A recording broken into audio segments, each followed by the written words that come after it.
Hi, my name is Adam Perlow from Zen Protocol. Today I want to talk about multi-hash mining. Essentially today what we have is a situation where not everyone can be a miner. You need to have this sort of specialized hardware, ASICs essentially, in order to mine, for example, Bitcoin.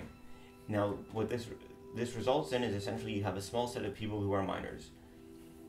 These people don't essentially necessarily reflect the opinion or the desire of, let's say, the network majority or the economic majority of Bitcoin users.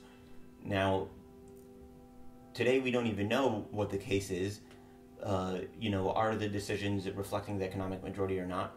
But even if we assume that let's say people want to have bigger blocks, right, or they don't, or they want to have SegWit, there's no way for them to essentially, to force the miners to do what they want. They have two options. Either they can, change the proof of work function and shoot themselves in the head while doing so. So this is kind of like a Cold War situation, right?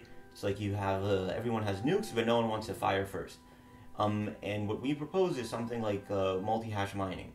So essentially what that says is, instead of the users having only the nuclear option, what they can do instead is they can say, this specific set of miners, let's say like the SHA-256 squared miners, will now, instead of mining all the blocks, they'll only mine half of the blocks.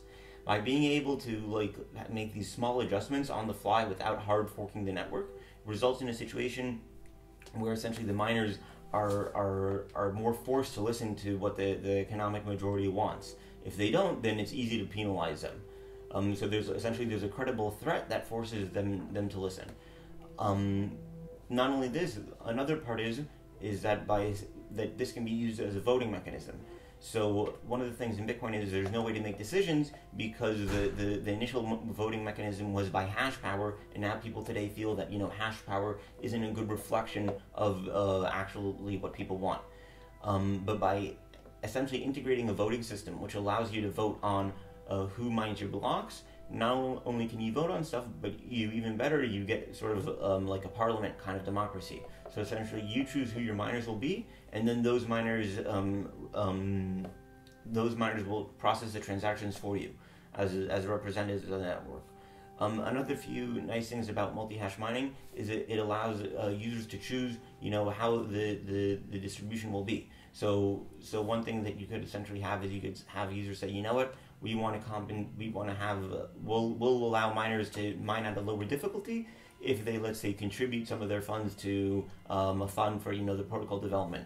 Or for example, you could say we'll allow miners to mine at a lower difficulty if they hold some amount of tokens. Another nice thing about multi-hash mining is that you can do merge mining safely. So essentially, one of the issues with doing merge mining is that we saw that you could have, let's say, an ASIC miner come along and just essentially kill a coin. But once you have multiple hash functions mining the blockchain, what you end up is a situation where you can safely merge mine. So you can combine the hash power of multiple different networks, right? And then you can essentially result in a situation where no one sole miner can harm the network. It's safe to merge mine, and this also creates a more inclusive scenario where you have people who have all different types of mining equipment all mining on Zen.